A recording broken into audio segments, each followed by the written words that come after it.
कि जो आध्यात्मिक क्रांति मनुष्य जाति में हुई, जिसमें मानव ने अपने विषय में जाना कि वह कौन है और उसकी आत्यंतिक चाहत क्या है, फिर वह जो कौन है जिसे वो बुद्धि से, तर्क से, सैद्धांतिक रूप से समझा और जिसकी उसकी चाहत है, इस सिद्धांत को जब वो समझा तो उसके समझने पर ही वो केवल संतुष्ट नहीं हुआ, वो ये जानना चाहा कि उसका हम अनुभव कैसे करें। तो उस अनुभव की प्रणाली को भी, तकनीक को भी बताया गया।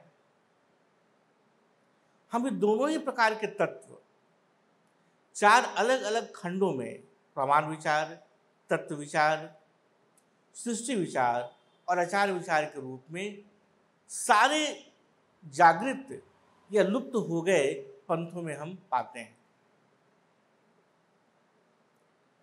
अब इसी दृष्टि से, इस पृष्ठभूमि को अपने दिमाग में रखते हुए, इसी दृष्टि से हम इस्लाम को देखना चाहेंगे।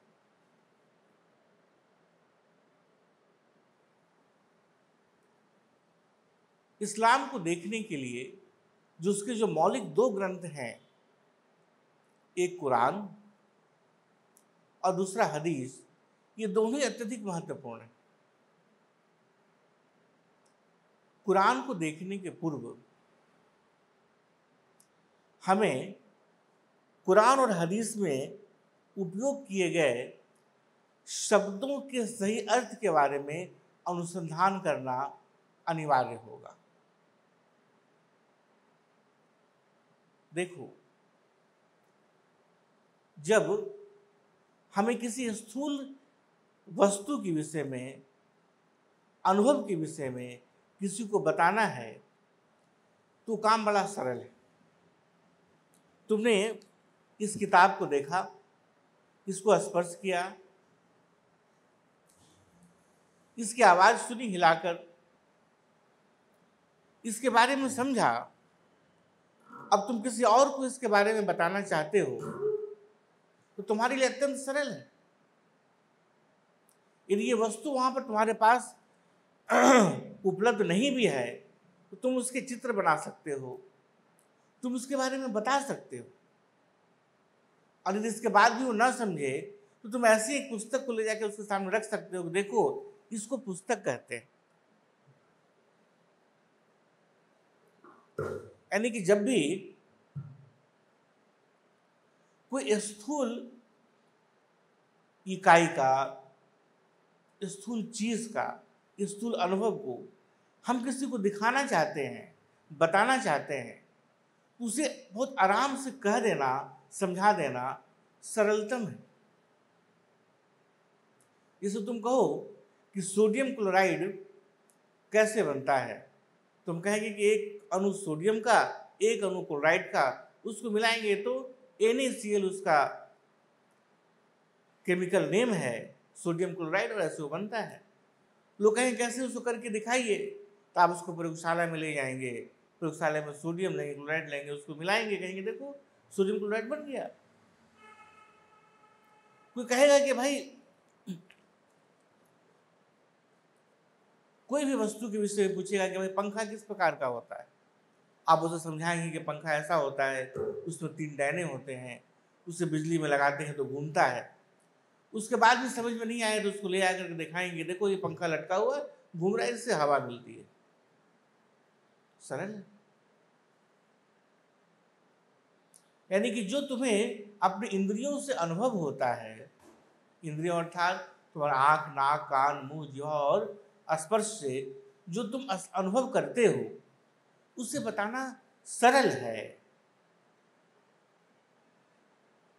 लेकिन इन अनुभवों में जो अनुभव भाववाचक है, जो एब्स्ट्रैक्ट है, उसको यदि एक्सप्रेस करने के लिए कहें तो फिर परेशानी आना आरंभ हो जाती है। तुम आके हमसे कहते हो कि सर पता है, मेरा मित्र अशोक हमको बहुत प्रेम करता है, हम बहुत सीधा सा प्रश्न करेंगे तुमसे, तुम्हें कैसे पता चला? कैसे जानते हो तुम?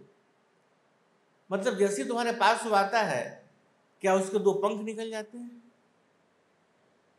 या जैसे ही तुमको देखता है तो उसकी आंखों में एक अद्भुत खुमारी आ जाती है, या उसके कान बड़े हो जाते हैं?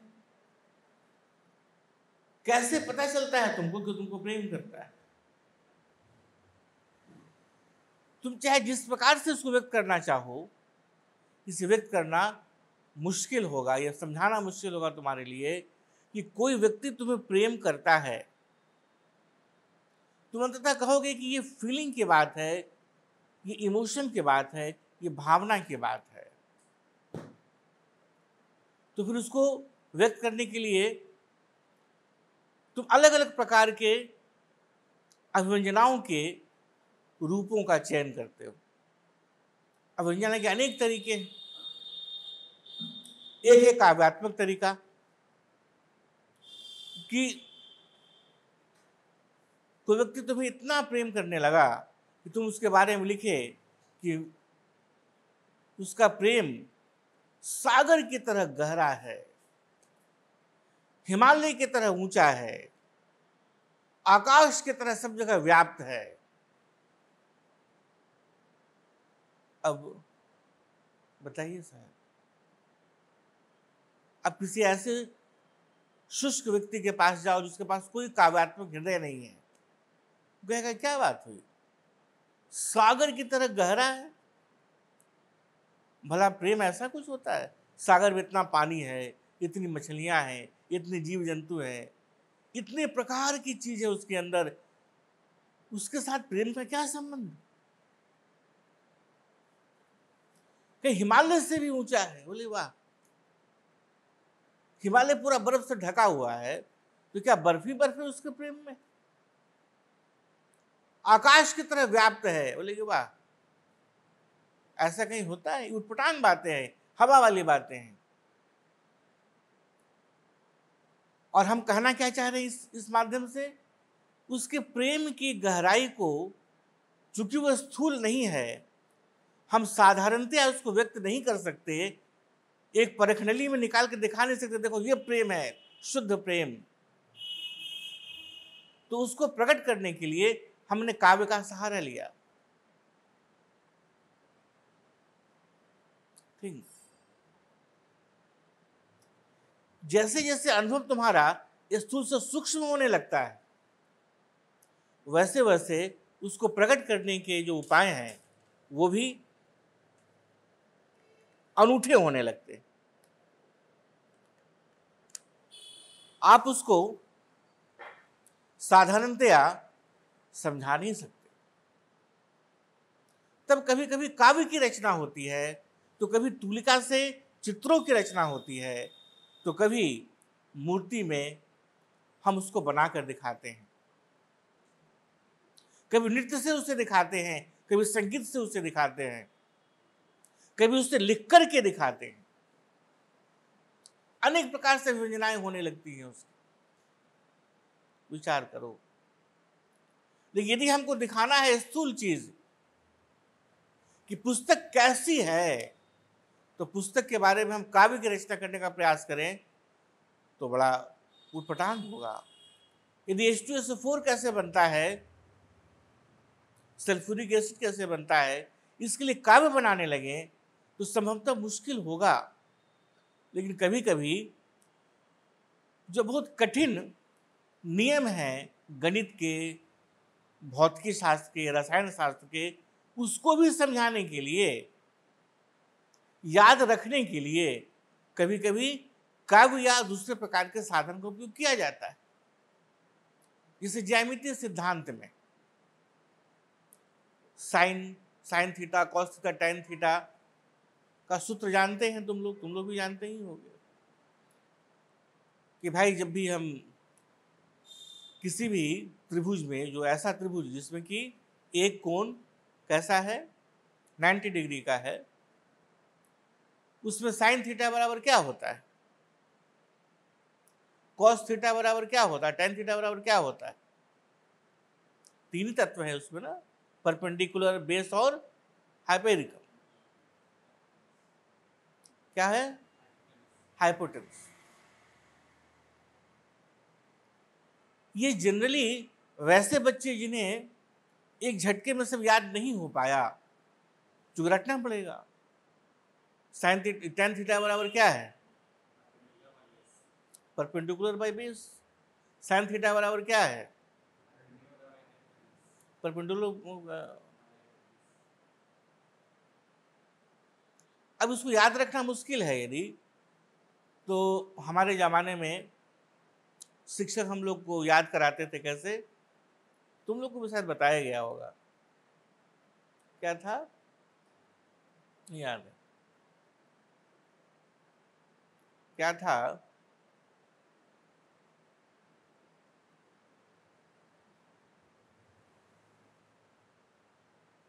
पंडित भोला प्रसाद हरी हरी बोल, सोना चांदी तौल। वही था ना? पंडित हरी हरी बोल, सोना चांदी तौल। तो हरे क्या के शब्द ले लेते थे। अब इसको तुम साधारणतः किसी के पास जाके बोलोगे, जानते हो sine theta cos theta tan theta कैसे होगा? तो पंडित हरि प्रसाद बोलो, हरि प्रसाद। हाइपोटेटिकम था ना, हाइपोटेनस। तो पंडित हरि प्रसाद PHP, हरि हरि बोल। वो शरीरगत है, न वो मनोगत है, न वो बुद्धिगत है। एक ऐसा अनुभव जो शरीर से बाहर, जो मन और बुद्धि के परे है, उस अनुभव को वो बताने का प्रयास कर रहे हैं कि कैसे तुम उस तक पहुंचोगे और वो अनुभव क्या है। तो समझो उनके पास कितना कठिन होगा इस बात को समझाना और कैसे उस तक पहुंचे इस प्रणाली को भी बताना। जितनी भाषा है उसका संबंध स्थूल भावना की अभिव्यक्ति से। जितनी भाषाएं बनी हैं, भाषा क्या है? हम एक ध्वनि को एक अर्थ देते हैं, एक ऐसा अर्थ जिसके ऊपर हम और तुम दोनों राजी हैं। हम दोनों ने पुस्तक ध्वनि को एक अर्थ दिया कि जब हम पुस्तक बोलेंगे तो उसका मतलब तुम भी वही समझना और हम भी वही समझेंगे कि पुस्तक का मतलब ये होता है। तब ये ध्वनि है पुस्तक, ये शब्द बन गया और इस प्रकार से समझे गए अर्थों से भरे हुए ध्वनियों का जो संग्रह है उसे ये भाषा कहते हैं। और इस समझे गए शब्दों के संग्रह का हम कैसे कैसे इसको अपनी भावनाओं, अपने अनुभवों के अभिव्यक्ति के लिए इस्तेमाल करें, इस पूरे विज्ञान को व्याकरण कहते हैं। अर्थात जितना भी अनुभव है हमारा, वो या तो स्थूलगत होगा, शरीरगत होगा, या मनोगत होगा, बुद्धिगत होगा। उसी के आधार पर तो हम तुम राजी होंगे कि इस ध्वनि का ये अर्थ हम अपनी तरफ से निर्धारित करते हैं, निश्चित करते हैं। तो जितने भी तुम ध्वनियों को दिए हुए अर्थ देखोगे, जो शब्द के रूप में परिणत होकर हमारे और तुम्हारे पास जिस किसी भाषा में है, हिंदी हो, अंग्रेजी हो, चाइनीज हो, जापानी हो, जिस किसी भाषा में, संस्कृत हो, उन सारे भाषाओं में किए गए शब्दों का जो प्रयोग है, उनका संबंध या तो स्थूलगत अनुभव से है या बहुत ज्यादा है तो तुम्हारे सूक्ष्मगत अनुभव से है। तो तुम्हारे पास जो भाषा का भंडारण है, जो उपकरण है, जो साधन है, उसका संबंध स्थूल और सूक्ष्म भावनाओं या अनुभवों की व्यक्ति या अभिव्यंजनाओं से है। तो तुम्हारे पास साधन तो वही रह गया, लेकिन जो तुम्हारे पास अनुभव अब हो रहे हैं, वो अनुभव ऐसा अनूठा अनुभव है जो न शरीर से अनुभव किया जा सकता है जैसे अनुभव बाकी कुछ हम करते हैं, न तुम्हारे मन और बुद्धि से उसको समझा और जाना जा सकता है। वो उसके पार है, परे है। तो जब उसको अनुभव करके तुम आते हो वापस, तो हमारे और तुम्हारे पास अभिव्यक्त करने के लिए कि क्या अनुभव तुमने किया है, साधना क्या है हमारे पास, साधन का उपकरण क्या है, वही शब्द जो पहले से विद्यमान है। जिन शब्दों का प्रयोग किसके लिए किया जा रहा था, तुम्हारे स्थूलगत इच्छाओं, स्थूलगत भावनाओं, स्थूलगत अनुभवों को व्यक्त करने के लिए किया जा रहा था, या बुद्धिगत या मनोगत भावनाओं अनुभवों को व्यक्त करने के लिए किया जा रहा था। लेकिन अब तुमने जो अनुभव और ज्ञान प्राप्त किया है वो कैसा है, जो मन के बाहर और बुद्धि के बाहर और शरीर के बाहर है, उसको तुम व्यक्त करना चाहते हो। लेकिन व्यक्त करने के लिए जो शब्द हैं वो शब्द उसके लिए बने ही नहीं थे। इसलिए ऋषियों ने, पैगंबरों ने कहा कि भाई अनिर्वचनीय है, उसे वचनों में कहना मुश्किल है, शब्दों में बताना मुश्किल है, बिल्कुल असंभव है कि उसको हम बता सकें। बोले कि भाई तो अच्छी बात है, तो फिर आप ही जानिए, अपने पास रखिए, क्या करेंगे हम लोग। जब भी कोई नूतन घटना या नूतन वस्तु या नूतन परिवेश हमारे सामने आता है, बिल्कुल नूतन, जो उसके पहले कभी भी नहीं था समष्टि के बीच में, संसार के बीच में, तब उसे हम एक दूसरे को समझाने और बताने के लिए संकेत के रूप में शब्द देते हैं, ध्वनि देते हैं, और फिर हम लोग राजी होते हैं कि इस ध्वनि का यही अर्थ होगा, और फिर वो शब्द बन जाता है, वही उसकी संज्ञा, वही उसका नाम हो जाता है। जिससे जब तुम जन्म लिए थे तो नई घटना थी पूरे घर के लिए, तो उसके पहले तुम्हारा जन्म तो हुआ नहीं था, तुम पहली बार जन्म लिए, क्योंकि बार बार तो जन्म ले नहीं सकते, एक ही बार जन्म लोगे इस जीवन में। तो जैसे माँ ने तुम्हें अपने गोद में लिया तो लोगों ने पूछा कि कौन है जो तुम्हारे गोद में है, तो माँ के पास बचाने का एक ही उपाय था कि देखिए, हमारे पति और हमारे संसर्ग से एक पुत्र की उत्पत्ति हुई है, वही हमारे गोद में है। इतना लंबा चौड़ा विचार बोलना चाहिए? बोले नहीं, कुछ ज़्यादा लंबा हो जाता है, कुछ छोटा बताओ। तो बोला अच्छा, ऐसा करते हैं, इसका नाम रख देते हैं गोलू, या इसका नाम रख लेते हैं अभिषेक, शशांक, जो भी नाम रखते हैं। तो चूंकि नूतन घटना थी, उसके गोद में नूतन वस्तु थी, नूतन इकाई थी, नूतन जीव था, नूतन बालक था, उसे हमने एक नाम दिया, इसे हम कहेंगे गोलू, शशांक, अभिषेक, अभिजीत, जो भी नाम देंगे उसका। तो इस पर राजी हो गए सभी लोग कि हाँ हाँ, अब इस व्यक्ति को, इस जीव को, इस बालक को जब हम पुकारेंगे अभिषेक, तो माना जाएगा किसी को पुकारा जा रहा है। दूसरे को तो छोड़ो, जो बेचारा अभी भी आया है उसको भी पता चला कि अच्छा अच्छा, जब अभिषेक बोला जाएगा तो हमको बुलाया जा रहा है, ये हमको समझना है। और ये मनुष्य जाति पर ही लागू होता है ऐसा नहीं है। एक छोटा सा प्यारा सा डॉगी ले आइए, पप्पी ले आइए, और उसको ट्रेनिंग देना शुरू कीजिए, टाइगर इधर आओ, टाइगर उधर जाओ। अब टाइगर बुलाइए, आप देखिएगा कि जंगल से कुछ शेर आने वाला नहीं है, वही जो डॉगी है दौड़ता भागता आएगा, टाइगर पुकारिएगा तब। उसको समझ में आ गया कि मैं एक नई घटना थी इस घर के लिए, इसलिए मेरा एक नामकरण संस्कार किया गया। इसको विधान में रखते हुए 16 प्रकार के संस्कार सनातन पद्धति में बताए गए, क्योंकि 16 प्रकार की नूतन घटनाएं हमारे जीवन में घटती हैं। तो जब कोई नवीन घटना घटती है उसको हम एक नया नाम देते हैं, नई संज्ञा देते हैं, नया शब्द देते हैं। ये शब्द हम कहाँ से लाते हैं? हम जो अभिषेक बोले, क्या अभिषेक हमने एक नया शब्द का इजाद कर दिया?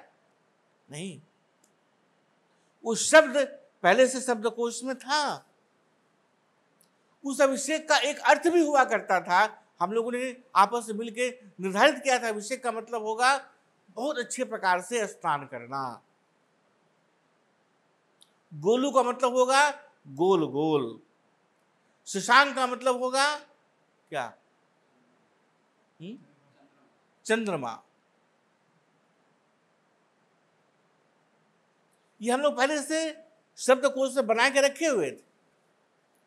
अब हम उसी शब्द को, जिसका अर्थ था चंद्रमा, जिसका अर्थ था अच्छा से स्नान करना, जिसका अर्थ था गोल गोल, शशांक, अभिषेक, गोलू, हम कहें कि भाई वो अर्थ था, चलेगा। लेकिन ये जो अभी अभी बालक हुआ हमारे गोद में है, इसको भी जब हम पुकारेंगे शशांक, तो इसी बच्चे से उसका अभिप्रेत होगा। ये जो बच्चा मोटा तगड़ा बड़ा होते जा रहा है, जब अभिषेक हम पुकारेंगे तो नहाने मत लगना, समझना कि हम इसी व्यक्ति को पुकार रहे हैं। जी हम गोलू पुकारें तो गोल गोल फुटबॉल मत ले आना, भले फुटबॉल जैसा दिखता हो, ये गोलू का मतलब अब हम समझेंगे यही आदमी है।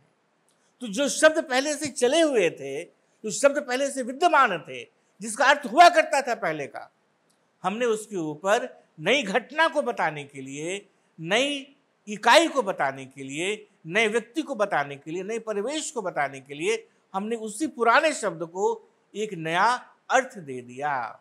और हमने कहा कि हमारे परिवार में जो शशांक पुकारा जाएगा तो ये उछलता कुत्ता एक लड़का होगा जो पूरे घर को परेशान किए रहता है। उसी तरह अभिषेक के घर में इस बात की घोषणा हुई। अब अभिषेक का मतलब स्नान करना होगा, अपने अलग अलग जगह इस्तेमाल होगा, लेकिन यदि हम लोग अपने घर में अभिषेक अभिषेक पुकारेंगे तो जाके रुद्राभिषेक मत करने लगना। अभिषेक यानी वो लड़का जो दिन भर सोया रहता है, उसको उठा के लाना है ना। थिंक, यही बात तुम्हारे शहर, नया शहर का निर्माण हो रहा है, नया मोहल्ला बन रहा है शहर में। शहर में है गौतम बुद्धा रोड। गौतम बुद्धा रोड से सटे हुए एक नई कॉलोनी बसी, उस कॉलोनी में भी एक रोड जाएगी। चूंकि वो रोड नई नई बन रही है तो हमने उसका नाम दिया महावीर रोड।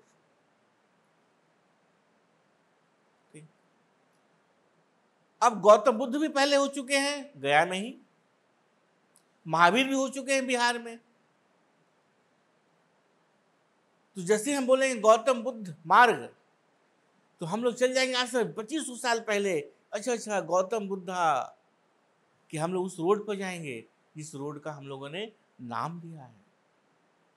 अब बड़ा मजेदार है, हम लोग पता लिखे गौतम बुद्धा मार्ग, हाउस नंबर 36, महावीर मार्ग, हाउस नंबर 1। लगता है बहुत दूर दूर दोनों होंगे, लेकिन दोनों एक दूसरे के पड़ोसी हैं। कैसे? जहां पर गौतम बुद्धा मार्ग समाप्त हो रहा है, ठीक वहीं पर से महावीर मार्ग शुरू हो रहा है, और ठीक अंतिम छोर पर वो बेचारा का 36 नंबर का मकान है, और प्रारंभ हो रहा महावीर मार्ग पर 1 नंबर का उसका मकान है। तो लगता है कि दोनों दूर दूर है पता लिखने में, लेकिन दोनों पड़ोसी हैं। खुद हम लोग के मकान को देखो, हम लोग 13 नंबर वार्ड में है, और ठीक हमारे घर के सामने जो दूसरा मकान है वो 12 नंबर वार्ड में। तो हमारा पता लिखा जाता है वार्ड नंबर 13, वत्सला स्कूल, और सामने वाला जो ठीक हमारे सामने है, मतलब हमसे 20 फीट की दूरी पर है, उसका पता क्या लिखा हुआ है? Ward number 12। लेकिन अगर 13 वार्ड में तो 12 वार्ड में, लेकिन हम वार्ड में सामने। लेकिन कैसे पता चलेगा इसको? जब हम समझेंगे कि 13 वार्ड का मतलब क्या है, 12 वार्ड का मतलब क्या है, जब समझेंगे कि महावीर मार्ग का मतलब क्या है और बुद्धा मार्ग का मतलब क्या है, तब समझ में आएगा कि कोई विरोध नहीं है, कोई दूरी नहीं है, सब एक ही मार्ग के अलग अलग टुकड़े हैं। समझते हैं? उसी तरह जब कोई नया अनुभव होता है तो जो शब्द पहले से विद्यमान है, उस शब्द को हम नया अर्थ देते हैं और उस अर्थ में उसका हम उपयोग करते हैं। ठीक, इसलिए हमें परेशानी क्या होती है कि बिना हम अर्थ को जाने हुए कि जो शब्द थे उसे किस अर्थ में उपयोग में लाया गया ग्रंथों में, शास्त्रों में। यदि हम शास्त्र को पढ़ना प्रारंभ करते हैं और हम देखते हैं कि ज्यामिति की पुस्तक में लिखा हुआ है पंडित हरि प्रसाद हरि हरि बोल सोना चांदी तोल, तो कहते हैं कि भाई पंडित का मतलब तो पंडित होता है जो ब्राह्मण है, हरि का मतलब भाई भगवान, प्रसाद का मतलब भवन, हरि हरि बोल तो हरि हरि बोलना है, और सोना मतलब सोना, चांदी मतलब चांदी, तोलना मतलब तोलना। इसका कहां कोई संबंध है त्रिकोणमिति से भाई? और तुम उसको बंद करके रख देते हो कि बेकार ही किताब वाहियात है, कोई ज्यामिति उमिति का कोई बात इसमें नहीं किया गया है। तो तुम्हारे जैसा बेवकूफ और हमारे जैसा बेवकूफ यदि ऐसा कोई व्यक्ति करता है, नहीं हो सकता। उस पुस्तक को लेकर जब किसी शिक्षक के पास वो व्यक्ति जाएगा, किसी गुरु के पास जाएगा, किसी मास्टर के पास जाएगा, कहेगा कि भाई समझ में नहीं आ रही है बात, ये क्या लिखा है इस ज्योमेट्री की पुस्तक में, ये पंडित जी कहाँ से आ गए, ये सोना चांदी कहाँ से आ गए? तब वो बताएगा बेटा इसका पहला पहला अक्षर को लेकर के चलो, तो तुम निकाल लोगे उसका, तो तुम कहो अरे अच्छा ऐसा। अब समझो कि ऐसे शिक्षक गिरी नहीं रहे, ऐसे गुरु नहीं रहे, ऐसे इंस्ट्रक्टर नहीं रहे, ऐसे गाइड नहीं रहे, तो इस पुस्तक का तुम क्या मतलब निकालोगे? जो तुम्हारे मन में आएगा, जो तुमको समझ में आएगा, जितनी तुम्हारी बुद्धि, जितनी तुम्हारी मेधा रहेगी, यही तो करोगे। हम तुम्हारे घर में गए और हमें पता नहीं है कि तुम्हारे घर में शशांक शब्द को एक नया अर्थ दिया गया है। हम अभिषेक के घर में गए और हमको मालूम नहीं है कि अभिषेक शब्द को एक नया अर्थ वहां दिया गया है। वहां जाने के बाद हमने कहा कि भैया जरा एक गिलास पानी पिलाइए, बहुत जोर से प्यास लगी है, बाहर भयंकर गर्मी से हम आ रहे हैं। और जो हमारे सामने जो मेजबान हैं, जिनके घर हम गए हैं, वो पुकारते हैं शशांक जरा पानी लेके आना। हम भय से घबरा के खड़े हो जाते हैं, अरे बाप रे बाप, चंद्रमा खुद पानी लेके आने वाला है। चंद्रमा कम से कम इस घर में तो नहीं अट सकता, इतना विशाल तो है, ये तो हमने विज्ञान में पढ़ा है। तो भला चंद्रमा उस आकाशीय पिंड वहां से पानी लेके कैसे आएगा यहाँ? और हम जो बेचारा पुकारा है उसका कॉलर पकड़ के चिल्लाने लगते हैं, पागल हो तुम, जान मारोगे हमको, चंद्रमा को यहाँ बुला रहे हो, हमको छोड़ दीजिए, पानी नहीं चाहिए हमें। तो कहेगा वो बड़े भैया शशांक मतलब वो वाला चंद्रमा नहीं, ये वो छोटा सा बच्चा है मेरे यहाँ, अभी अभी 10 साल का हुआ है, उसको भी शशांक बोलते हैं हम, वही पानी लेके आ गए, देखिए देखिए देखिए पानी लेके आ रहा है वो। तब मेरा भय कमेगा, अच्छा ऐसा ऐसा, ठीक। अब यदि कोई उस घर में हमको बताने वाला ही नहीं है और अचानक पुकारा जाता है, एक आवाज आती है अंदर से, शशांक पानी जाके बाहर दे दो, और कोई मुझे बताने वाला नहीं शशांक कौन है, और हम यही कल्पना कर लेते हैं, यही उसका अर्थ निकाल लेते हैं कि चंद्रमा आने वाला है पानी लेके, तो क्या उस घर में टिकेंगे हम कि भागेंगे हम लुत्ती पुत्ती सर पर पूछ रख करके? भागेंगे। तो शास्त्र को पढ़ने के लिए इसलिए गुरु की आवश्यकता है, शास्त्र को समझने के लिए इसलिए एक ऐसे जानकार व्यक्ति की आवश्यकता है जो खुद भी अनुभव से गुजरा हो और शास्त्र के अर्थों से भली भांति परिचित हो, और ये बता सके कि इन शब्दों का यही अर्थ में यहां उपयोग किया गया है। अब यही बड़ा दिलचस्प है कि जिस समय शास्त्र लिखा गया, आज से हजारों साल पहले लिखा गया, आज तो लिखा नहीं गया। इस हजारों साल में करोड़ों लोग हुए, उसमें से लाखों लोग ऐसे हुए जो अपने आप को महान विद्वान कहे। कुछ लोग सही में महापुरुष थे, कुछ लोग सही में संत थे, कुछ लोग सही में वैज्ञानिक थे, कुछ लोगों ने ओढ़ लिया था कि बस मैं वैज्ञानिक हूं, मैं महापुरुष हूं, मैं सब कुछ हूं। उन्होंने भी इसकी जैसी इच्छा हुई वैसी व्याख्या की। तो जैसे ही हम ये कहेंगे कि भाई पंडित हरि प्रसाद हरि हरि बोल सोना चांदी तोल का ये अर्थ है, तो तुरंत हमसे विद्यार्थी पूछेंगे इसके पहले कोई बताया है क्या? आपको कैसे पता चला इसका ये अर्थ है? ठीक। आप कैसे जानते हैं इसका वही अर्थ है? पंडित मतलब क्या होता है? देखिए शब्दकोश में लिखा हुआ है, डिक्शनरी में लिखा हुआ है। हरि का मतलब क्या है? सोना का मतलब क्या है? आप ये कहने से हो गया। और उसके पहले जितना भी पुस्तक है उसमें क्या लिखा हुआ? पंडित मतलब जो पूजा पाठ जो विद्यमान है सो। वो डिक्शनरी निकाल के हम लोग सबको दिखा देगा। देखिए भार्गव का डिक्शनरी, ऑक्सफोर्ड का डिक्शनरी, चैम्बर्स डिक्शनरी, इसमें ही लिखा हुआ है साहब।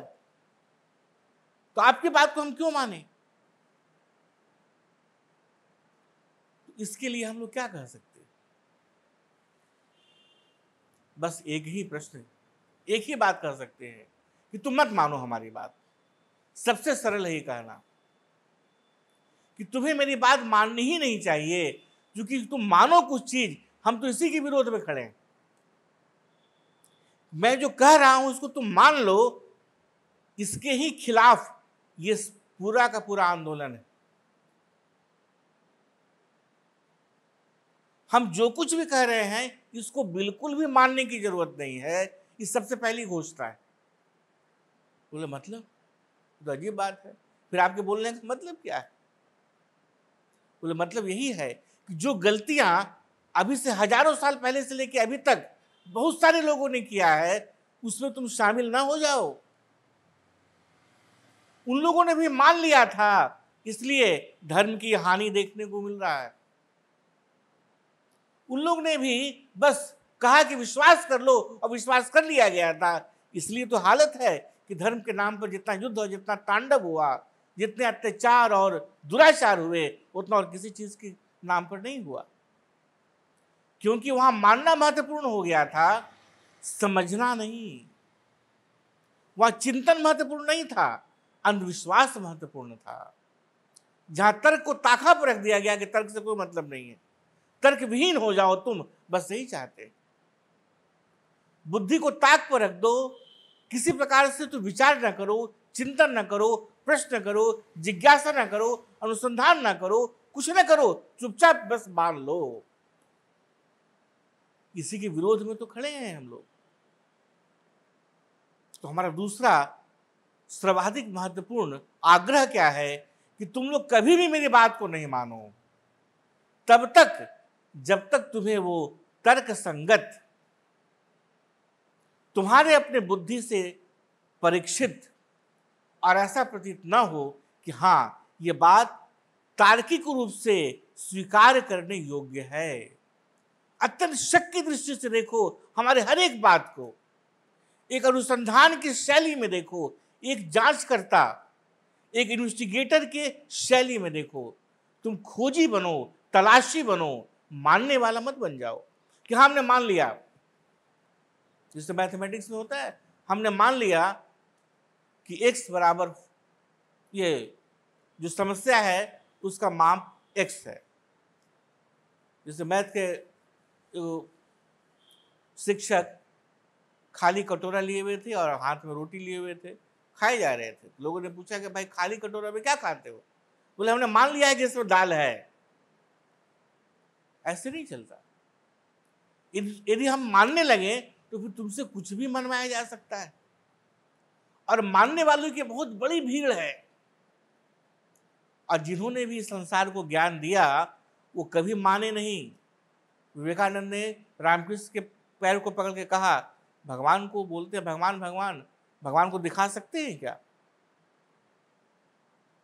मोहम्मद साहब अनेक बार उन्होंने प्रश्न किया खुद उन तमाम लोगों से जिन्होंने कहा कि नहीं इसको चुपचाप तुम मान लो। बोले कि नहीं। ईसा मसीह, जितने तमाम लोग, बुद्ध तो प्रश्न के ही प्रतीक थे, समझो प्रश्नों से भरा हुआ पूरा व्यक्तित्व रहा उनका। अर्जुन लगातार पूछते जाते हैं कृष्ण से, तभी गीता बन पाई। तो जो पुरानी जितनी तमाम पुस्तकें में यदि कुछ लिखा हुआ है कि इसका यही अर्थ है, हम उसको नहीं मानेंगे तब तक जब तक कि तुम्हारे और हमारे बुद्धि की कसौटी पर वो खरा नहीं उतरता। यदि किसी आध्यात्मिक शास्त्र में लिखा है कि किसी शब्द की व्याख्या में आज से 500 साल पहले के किसी विद्वान ने किसी बात को पुस्तक में लिख दिया है, तो चूंकि केवल पुस्तक में लिखा हुआ है इसलिए उसको चुपचाप हम मान लें, ये नहीं हो सकता। यदि हम ऐसा करते हैं तो समझ जाओ कि तुम आधुनिकतम संसार में नहीं, तुम आज से 500 साल 600 साल पहले चले गए, 1000 साल पहले चले गए। जैसे जैसे ज्ञान का वर्धन आरंभ हुआ, ज्ञान की वृद्धि शुरू हुई, वैसे वैसे शब्दों के अर्थ में भी परिवर्तन होना आरंभ हो गया।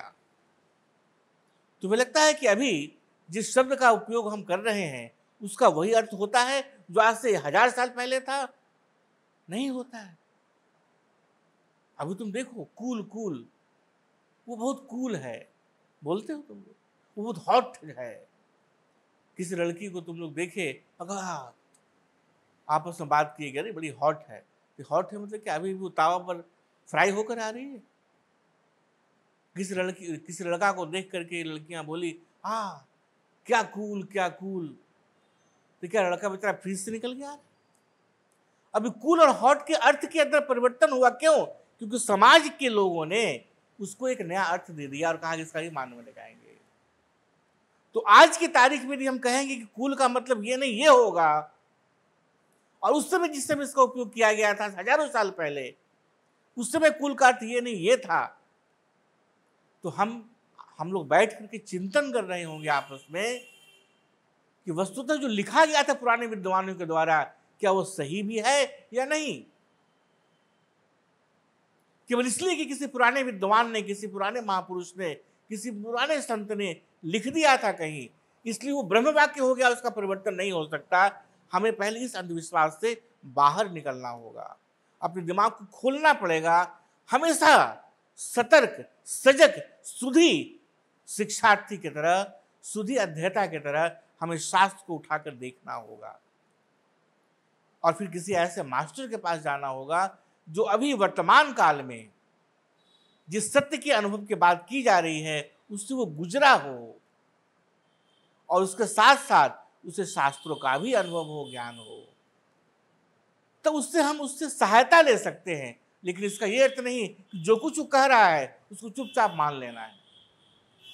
इस मान लेने की गलती के कारण ये समाज अलग अलग भाग में बट गया है।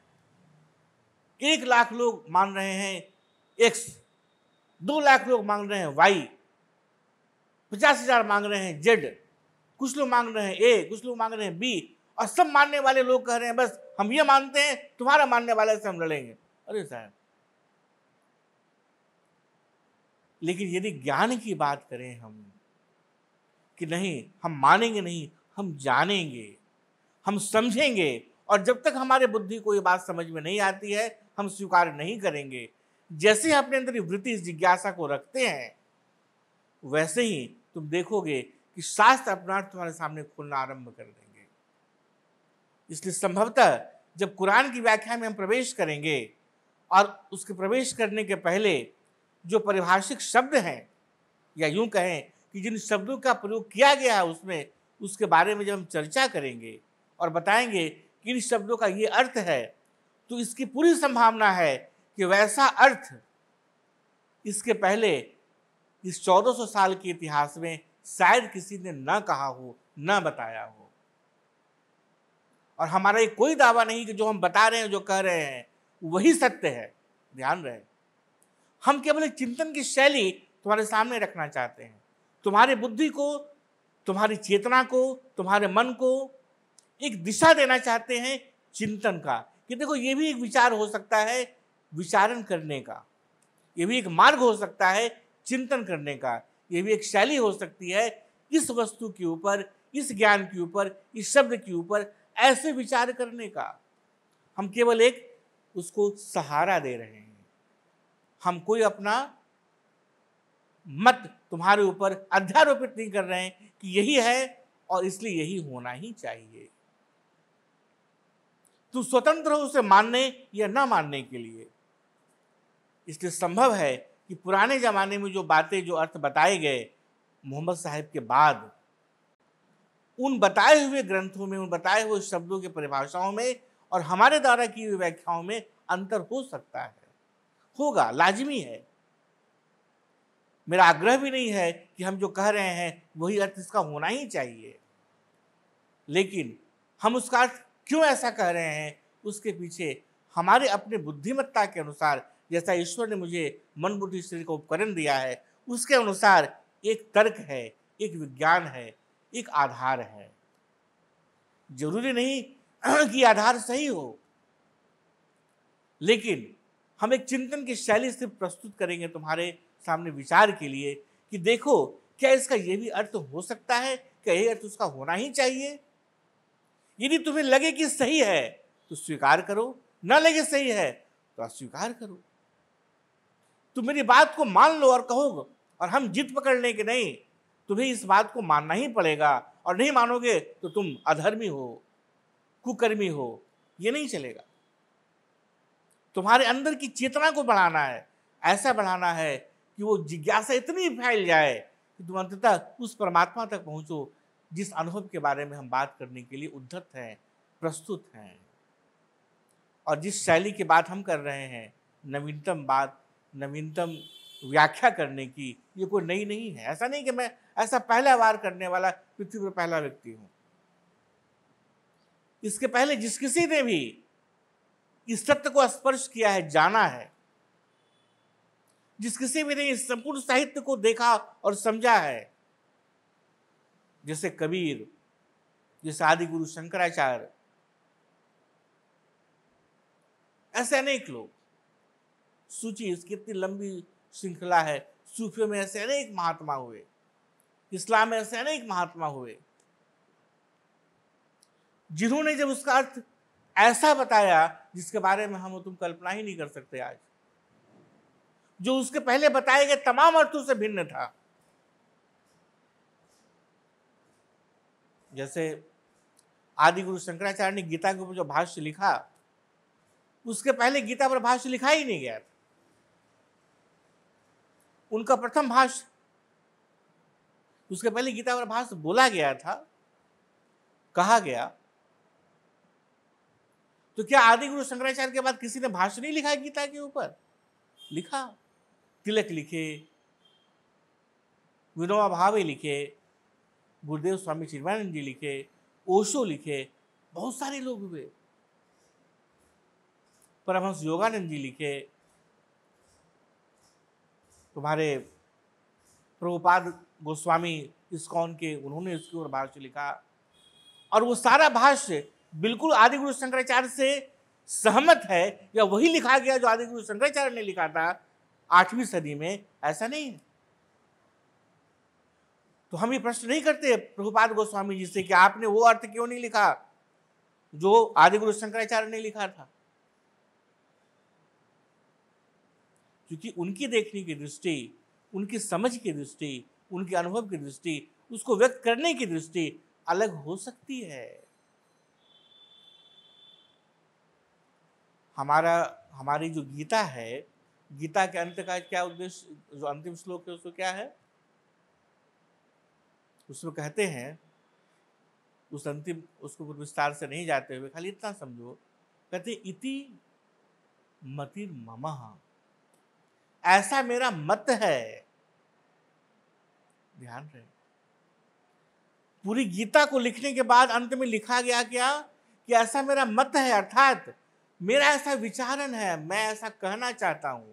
जरूरी नहीं कि तुम्हारा भी मत ऐसा हो, आवश्यक नहीं कि जो मेरा मत है वही सही है, नहीं। हम केवल एक विचार तुम्हारे सामने रख रहे हैं कि ये मेरा मत है। हमको आदेश नहीं दे रहे तुमको कि ये मेरा मत है और तुम्हें इसे मानना ही पड़ेगा। यदि ऐसा होता तो पहले अध्याय में कृष्ण कहते चुपचाप मेरे ऊपर श्रद्धा करो, युद्ध करो चुपचाप। प्रश्न कहां से करते, तुम कौन होते हो प्रश्न करने वाले? इसलिए जब हम कुरान के शब्दों की व्याख्या पहले कर रहे होंगे तो इसकी पूरी संभावना है कि उस शब्द के जो अर्थ होंगे, जो हम लोग आपस में बैठ के विचार करेंगे, वो भिन्न हो इसके पहले दिए गए तमाम विद्वानों के विचारों से। लेकिन जैसे हमारे पुराने विद्वानों ने अधिकार पूर्वक अपने विचार को, अपने ज्ञान को प्रस्तुत करने के लिए तर्क के साथ इस बात को रखा कि इन शब्दों का यही यही अर्थ होना चाहिए। उसी प्रकार से, उसी अधिकार से, उसी आज़ादी से, उसी स्वतंत्रता से, उसी प्रकार से हम लोग कुरान में प्रयोग किए गए शब्दों का, इस्लाम में प्रयोग किए गए शब्दों की पहले व्याख्या करके समझेंगे कि इन शब्दों को किस अर्थ में प्रयोग किया गया कुरान में या हदीस में, ताकि हम कुरान जैसे महान शास्त्र को, अद्भुत पवित्र शास्त्र को सही ढंग से समझ सकें और बता सके लोगों को कि भाई इसका वैसा अर्थ नहीं निकालो जो समाज को विभाजन में बांध कर रख दे, अलग अलग टुकड़ों में बांट दे, बल्कि इसका ऐसा अर्थ निकालो जो आध्यात्मिकता के शिखर के अनुभव को प्रकट करने के लिए एक मार्ग बन सके, जो तकनीक के वो तकनीक जो तुम्हें आध्यात्मिकता के शिखर तक पहुंचा सकता है, उस तकनीक को बताने का एक जरिया बन सके। न कि तुम ऐसा अर्थ इसके ऊपर अध्यारोपित करो, थोपो और कहो कि यही सही है, जो तुम्हें तोड़ता है, समाज को बांटता है और केवल युद्ध और आतंकवाद सिखाता है। इस बात को समझकर कि ये कारण है कुरान को स्पर्श करने के पहले समझने के लिए, इसको हम लोग कहें कि कुरान बोधक करके हम लोग एक पूरा सत्र भी 1 2 3 दिन चलाएंगे, जिसमें कुरान और इस्लाम में प्रयोग किए गए शब्दों के विषय में, इससे तौहीद क्या है, कयामत क्या है, जन्नत क्या है, जहन्नुम क्या है, आखिरत क्या है, ऐसे तमाम कुफ्र क्या है, शिर्क क्या है, इन तमाम चीज़ों के बारे में हम लोग पहले जानेंगे। जब ये सब समझ लेंगे अच्छी प्रकार से, इसका यही मतलब होना चाहिए, जिसे हम उद्धरणों के द्वारा, रेफरेंसेस के द्वारा और जो आध्यात्मिक ज्ञान है उसके पृष्ठभूमि में देखते हुए कि मोहम्मद साहब कुछ ऐसा नहीं कह सकते जो आध्यात्मिकता के शिखर के ज्ञान के विपरीत हो, तो फिर इसका अर्थ ऐसा कैसे हो सकता है जो आध्यात्मिकता के ठीक विपरीत हो। इस प्रकार से समझकर फिर हम लोग कुरान में प्रवेश करेंगे। तो कल से हम लोग कुरान के और हदीस में प्रवेश करने के पूर्व हम उन शब्दों की व्याख्याओं में जाएंगे, जिन शब्दों को समझकर हम समझ पाएंगे कि कुरान क्या कहना चाहता है, हदीस क्या कहना चाहता है। ठीक है। ओम पूर्णमद पूर्णमिदं पूर्णात् पूर्णमुदच्यते पूर्णस्य पूर्णमादाय पूर्णमेवावशिष्यते। ओम शांति शांति शांति।